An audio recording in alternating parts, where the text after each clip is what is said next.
Students, welcome to the Edu Future. कैसे हो आप लोग? तो चलिए, आज मैं पढ़ाने जा रहा हूँ क्लास 10 का बायोलॉजी, जो कि फर्स्ट चैप्टर है आपका लाइफ प्रोसेस। ओके, तो चलिए स्टार्ट करते हैं। देखो, लाइफ प्रोसेस हमारी चैप्टर का नाम है। तो सबसे पहले तो बहुत सारा डिस्क्रिप्शन हमें चैप्टर से ही मिल जाता है कि जैसे अब इसका टाइटल देखो तुम, लाइफ है एंड प्रोसेस।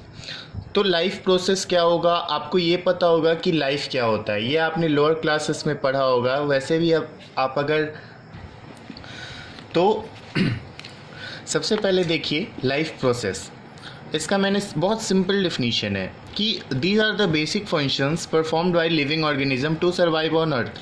मतलब हम लोग लिविंग ऑर्गेनिज्म हैं, राइट? तो हम लोग के अंदर बहुत सारे ऐसे फंक्शंस होते हैं जो हमारे बॉडी के लिए ज़रूरी है, जिसके कारण ही हम सर्वाइव कर सकते हैं। जैसे अगर आप इसको देखने से पहले ये देखो कि लाइफ क्या होता है, या फिर अगर कोई ऑर्गेनिज्म लिविंग है या फिर नॉन लिविंग है तो आप उसको कैसे आइडेंटिफाई करोगे।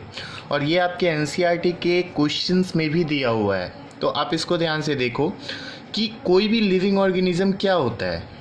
अगर कोई ऑर्गेनिज्म है तो आप कैसे डिसाइड करोगे कि वो लिविंग है या फिर नॉन लिविंग है। तो देखो उसका क्राइटेरिया है, सबसे पहले वो कंपोज्ड ऑफ सेल होना चाहिए, उसका एक प्रॉपर लाइफ साइकिल होना चाहिए, उसके अंदर मेटाबॉलिज्म होना चाहिए। मेटाबॉलिज्म इन द सेंस कि उसके अंदर जितना भी फंक्शन है वो सब होना चाहिए। कैन ग्रो होना चाहिए। Adapt to environment in the sense कि एडेप्टेशन आप लोग जानते होगे, पढ़े होगे लोअर क्लासेस में, कि अकॉर्डिंग टू सिचुएशन अपने आप को एडजस्ट करना। रिस्पॉन्ड टू स्टिमुली, अगर कोई आपको ऐसे टच करता है तो आपको फील होना चाहिए, ठीक है। रिप्रोड्यूस बहुत ज़रूरी है, रिप्रोडक्शन प्रोसेस। एंड इवॉल्व, आपको अकॉर्डिंग टू टाइम अपने आप को इवॉल्व करना चाहिए, कोई भी लिविंग ऑर्गेनिज्म को, ठीक है। आप किसी भी लिविंग ऑर्गेनिज्म को उठा लो, वो सारे ये सब प्रोसेस ज़रूर करेंगे, ठीक है। तो यहाँ से आपको ये समझ में आ गया होगा कि किसी भी लिविंग ऑर्गेनिज्म की लिविंग क्राइटेरिया क्या होती है। अब बात करते हैं वापस से हम लोग डेफिनेशन पे। तो देखो यहाँ पे बहुत सिंपल डेफिनेशन है, these are the basic functions performed by living organism to survive on earth. मतलब कोई भी ऐसा फंक्शन जो कि लिविंग ऑर्गेनिज्म को ज़रूरत होती है अर्थ पे सर्वाइव करने के लिए, तो उसको हम लोग बोलते हैं लाइफ प्रोसेसेस, ठीक है। अब देखो इसमें है nutrition, respiration, transportation, excretion. Mainly आपको यही चार पढ़ना है इस पूरे चैप्टर में।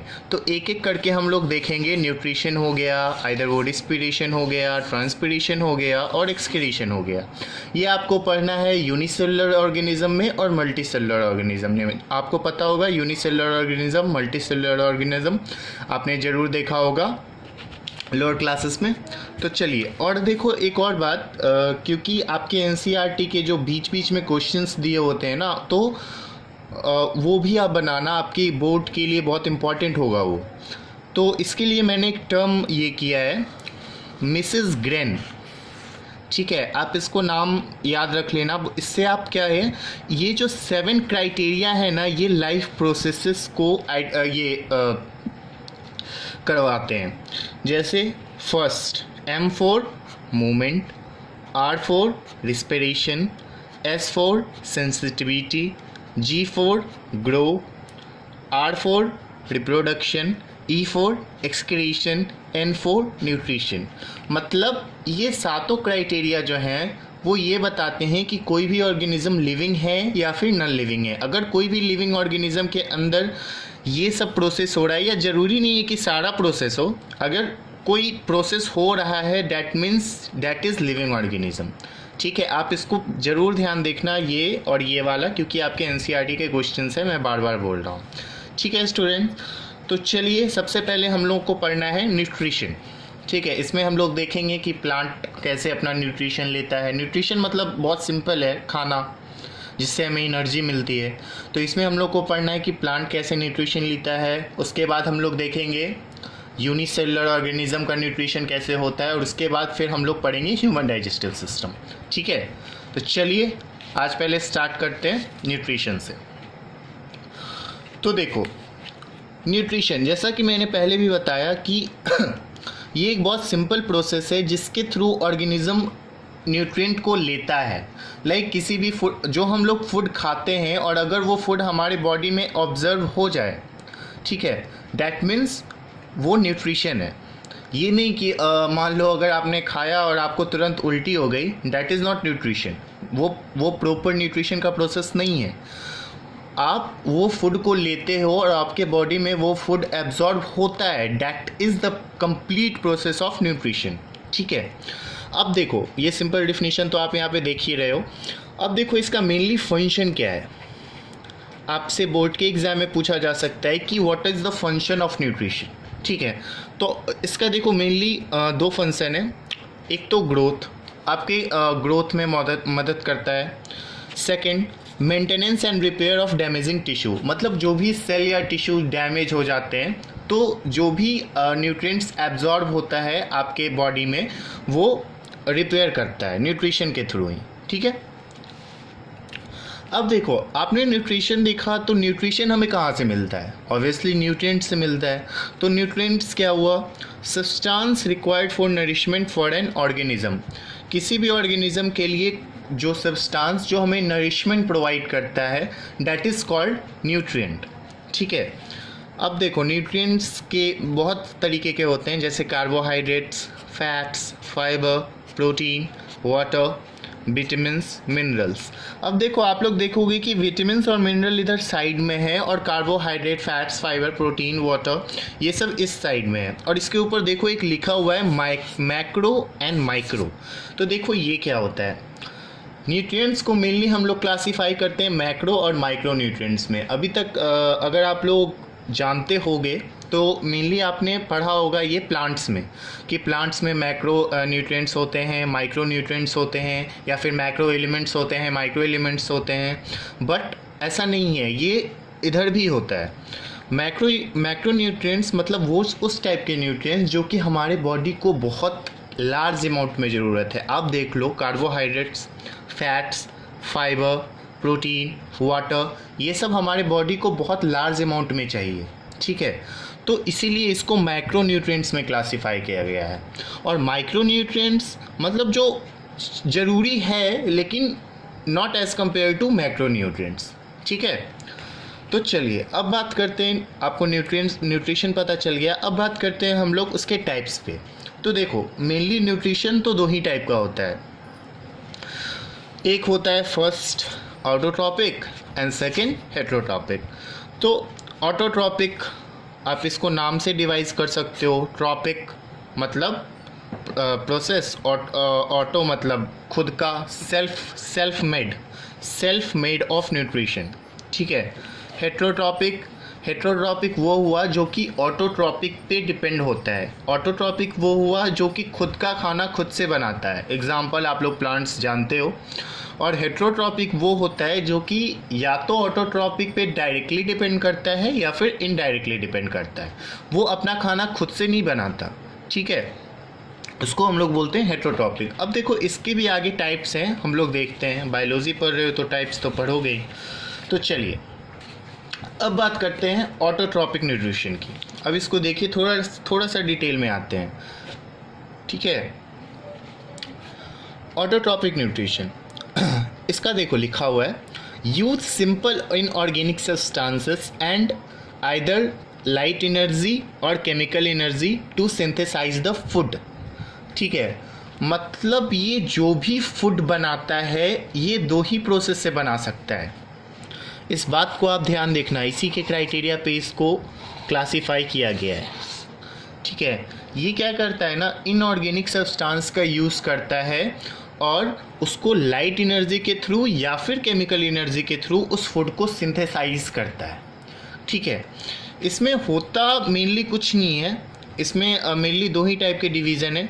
अगर आप इसको शॉर्ट टर्म में देखो तो जो लाइट एनर्जी यूज़ करता है उस प्रोसेस को बोलते हैं फोटोसिंथेसिस, और जो केमिकल एनर्जी यूज़ करता है उसको हम लोग बोलते हैं केमोसिंथेसिस। तो देखो इसमें एक टाइप्स पहले आप देख लो, उसके बाद क्योंकि आपको फोटोसिंथेसिस बहुत डिटेल में पढ़ना है, एक्चुअली बहुत डिटेल में नहीं पढ़ना है, बट आपको पढ़ना है, वो मैं बताऊंगा, ठीक है। तो देखो फोटोसिंथेसिस क्या होता है। सबसे पहली तो एक और चीज़ ध्यान रखना कि यहाँ पे मैंने 2 क्लासिफिकेशन किया है, ठीक है। और ये आपके बोर्ड के लिए भी इम्पॉर्टेंट है कि ऐसे क्वेश्चन आ जाता है कि what is the difference between photosynthesis and chemosynthesis, ठीक है, या फिर right 2 differences, right 3 differences between photosynthesis and chemosynthesis. तो आप डायरेक्टली यहाँ से पढ़ के और डायरेक्टली लिख सकते हो, ठीक है। तो पहले डिफरेंस देख लेते हैं, उसके बाद हम लोग फोटोसिंथेसिस पे डिटेल बात करते हैं। तो देखो जो लोग फोटोसिंथेसिस करते हैं उनको बोला जाता है photo autotrophs, photo light energy autotrophs, हम लोग देख चुके हैं पहले। और जो लोग केमोसिंथेसिस प्रोसेस करते हैं, मतलब जो लोग केमिकल एनर्जी का यूज़ करते हैं टू सिंथेसाइज द फूड, उनको बोला जाता है केमो ऑटोट्रॉफ्स। इसमें क्या होता है, लाइट एनर्जी का यूज होता है, इसमें क्या होता है, केमिकल एनर्जी का यूज़ होता है। अब देखो इसी को थोड़ा डिस्क्रिप्शन में है, they use light energy to produce organic molecule from CO2 and H2O। यहाँ पे ये चीज़ ज़रूर ध्यान रखना, आपके NCERT में ऐसा क्वेश्चन आ सकता है कि फोटोसिंथेसिस प्रोसेस में कौन सा रॉ मटेरियल यूज़ होता है फूड को सिंथेसाइज करने के लिए। तो ये आपके ऑब्जेक्टिव के लिए बहुत इंपॉर्टेंट है। तो आप क्या लिखोगे, CO2 एंड H2O, क्योंकि यही क्या करता है, प्लांट जो होता है वो बाहर के इन्वायरमेंट से लेता है और इसी फूड को लाइट एनर्जी के थ्रू सिंथेसाइज करता है। खैर इसको हम डिटेल में देखते हैं। इसका देखो रिएक्शन भी दिया हुआ है, ये रिएक्शन आपके लिए बहुत ही ज़्यादा इम्पॉर्टेंट है, बहुत ही ज़्यादा, ठीक है। इस पे बात करते हैं और इसका एग्जांपल तो ग्रीन प्लांट्स हैं, इस पर हम डिटेल्स में बात करेंगे, डोंट वरी। अब देखो केमोसिंथेसिस पे आते हैं। तो ये क्या करता है, ऑर्गेनिक सब्सटेंस को ऑर्गेनिक हाँ इसका देखो use energy from I think यहाँ पे कुछ मिस्टेक है, ये ऑर्गेनिक नहीं होगा, इनऑर्गेनिक होगा, ठीक है। तो हाँ अब देखो बात करते हैं, inorganic substance to synthesize organic substance, ठीक है। ये लाइट एनर्जी का यूज़ करता था, ये केमिकल एनर्जी का यूज़ कर रहा है, बात वही है। इसका एग्जाम्पल जैसे कुछ सल्फ़र बैक्टीरिया होते हैं जो कि सल्फ़र को ऑक्सीडाइज करके सल्फेट बनाते हैं। और एक और आपने पढ़ा होगा शायद नाइट्रोसोमोनास स्पीसीज, जो कि एमोनियम को नाइट्रेट में कन्वर्ट करता है। आई थिंक आपने ये एग्जाम्पल देखा होगा, ठीक है। अब बात करते हैं स्टूडेंट्स फोटोसिंथेसिस पे, ठीक है।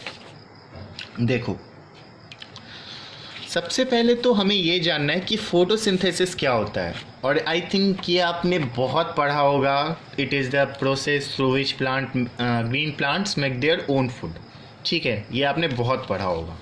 तो एक्चुअली में देखो फोटोसिंथेसिस प्रोसेस में होता क्या है। फोटोसिंथेसिस प्रोसेस हम लोग इसलिए पढ़ते हैं कि हम लोग को ये जानना है कि प्लांट अपना फूड बनाता कैसे है, ठीक है। मान लो अगर कोई ग्रीन प्लांट्स है तो वो क्या करता है ना, बाहर से CO2 और H2O को एज अ रॉ सोर्स लेता है, ठीक है। लेता कैसे है हम लोग देखते हैं, इस प्रोसेस पे ध्यान दो।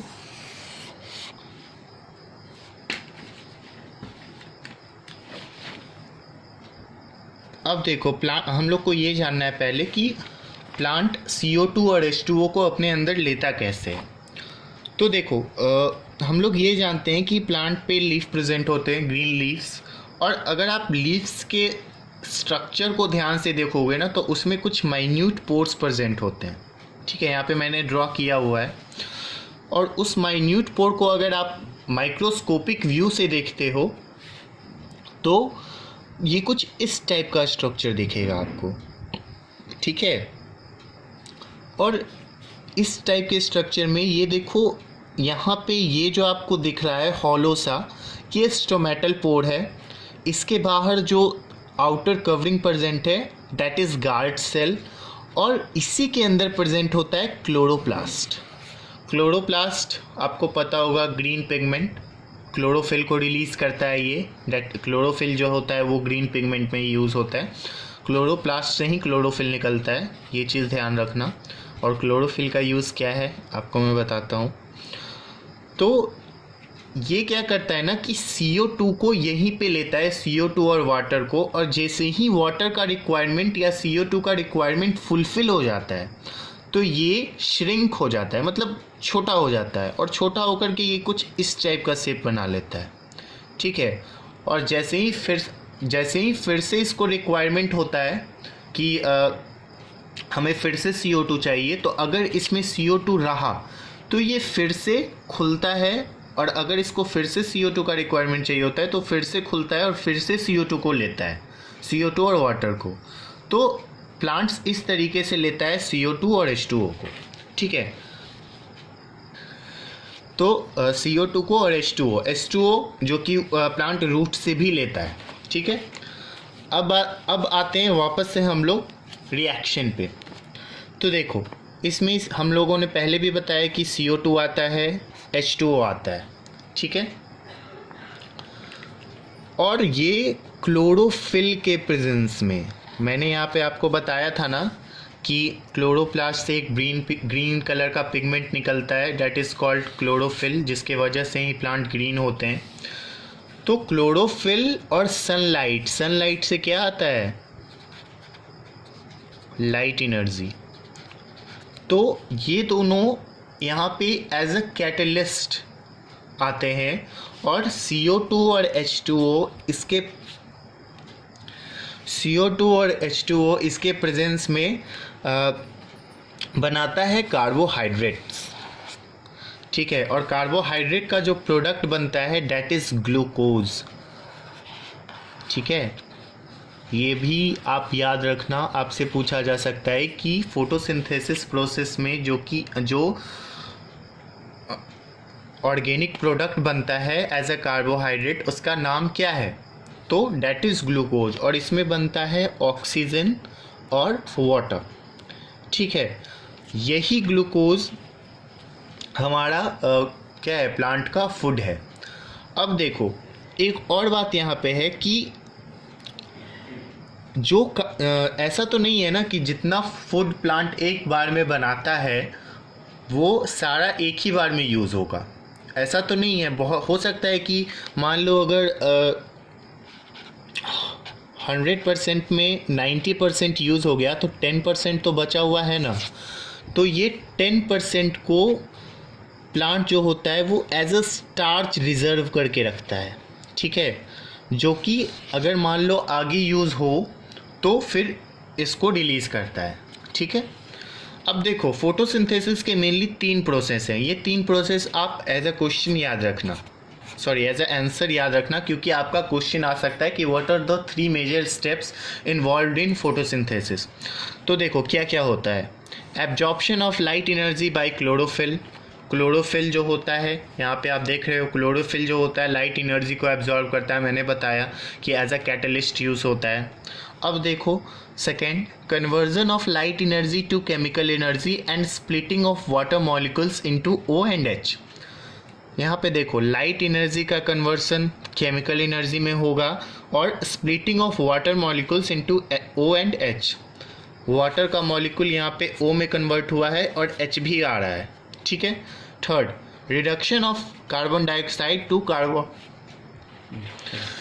और थर्ड देखो, reduction of carbon dioxide to carbohydrate, जो कि यहाँ पे HIN का यूज़ करके जो कार्बोहाइड्रेट बनाता है, ठीक है। तो यही मेजर 3 स्टेप्स इन्वॉल्व होते हैं फोटोसिंथेसिस में। और देखो यहाँ पे एक और बात हुई है, मैंने आपको ऊपर बताया है कि जो कार्बोहाइड्रेट होता है उसको रिजर्व किया जाता है in the form of starch.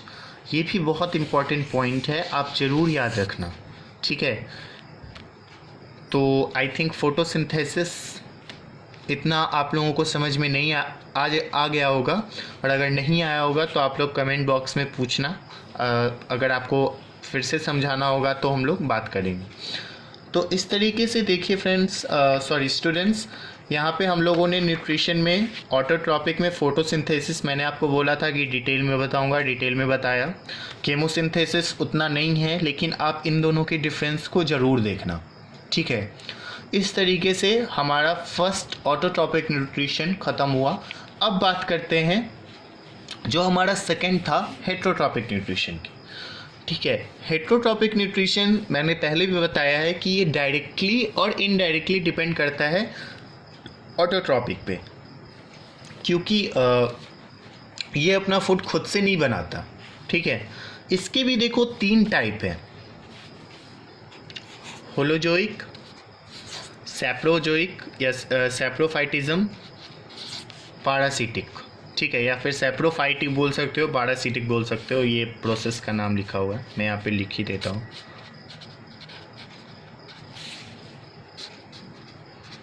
Parasitic, saprophytic, ठीक है। अब देखो देखते हैं हम लोग होलोजोइक क्या होता है। Holozoic organism fed by ingesting solid organic matter which is then digested and absorbed into their bodies।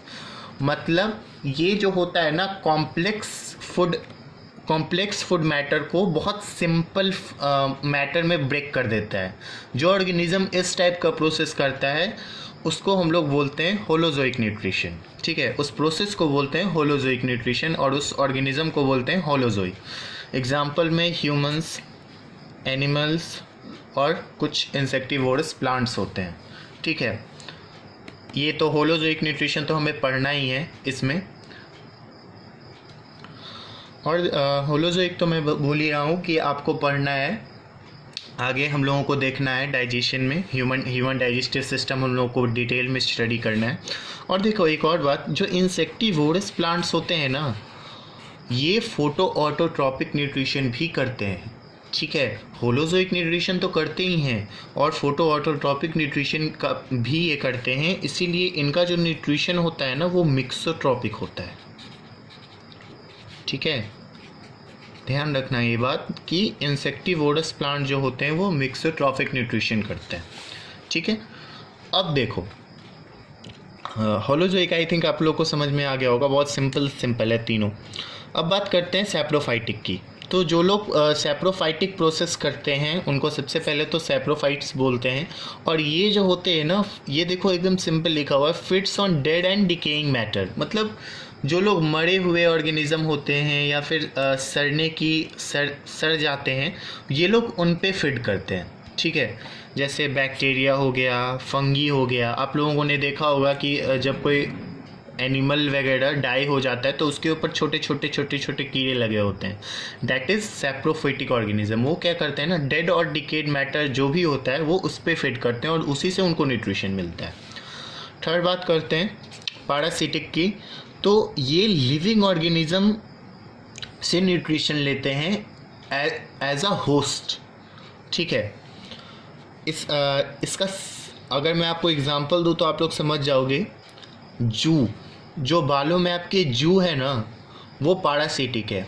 आप इसको खुद पे लेके देखो, आप एक लिविंग ऑर्गेनिज्म हो, ठीक है, और बालों में आपके जू है, तो वो आपको एज अ होस्ट ये करके और आपसे न्यूट्रिशन ले रहा है, ठीक है। तो यहाँ पे देखो बहुत सिंपल था, तीनों एग्जाम्पल आप देख ही रहे हो, फ्लेयर्स, लाइस को ही जू बोलते हैं, या टेप बॉम, ठीक। तो इस तरीके से हेट्रोट्रॉपिक न्यूट्रिशन 3 टाइप का होता है, ऑटोट्रॉपिक न्यूट्रिशन 2 टाइप का होता है। मैंने उन दोनों के बीच का डिफरेंस भी बता दिया, फोटो और केमो के बीच में। और यहाँ पे भी देखो मैंने एक क्लासिफिकेशन ही किया हुआ है कि अगर आपसे कोई पूछ भी देता है कि what is the difference between holozoic, saprophytic and parasitic, तो आप क्लियरली ये बना सकते हो। या फिर ऐसे भी पूछा जाता है कि what is the basic difference between saprophytic and parasitic, तो बहुत सिंपल है, ये डेड और डिकेड मैटर पे फिट करता है और ये लिविंग ऑर्गेनिज्म पे फिट करता है एज अ होस्ट, ठीक है। तो यहाँ पे आपका न्यूट्रिशन अप टू हेट्रोट्रॉपिक अभी तक ख़त्म होता है। और अगले वीडियो में हम लोग देखने वाले हैं होलोजोइक न्यूट्रिशन, ठीक है, क्योंकि हम लोग को यही पढ़ना है, जिसमें हम लोग पढ़ेंगे यूनिसेलुलर ऑर्गेनिज्म का डाइजेशन और ह्यूमन डाइजेस्टिव सिस्टम, ये हम लोगों का अगले वीडियो का टॉपिक है। तो आई होप कि आप लोगों को अच्छे से समझ में आ गया होगा। अगर नहीं आया तो आप लोग ज़रूर कमेंट बॉक्स में पूछना, आप लोग क्वेश्चन पूछोगे तभी पता चलेगा। तो चलो इसके साथ ही ख़त्म करते हैं। चलो बाय।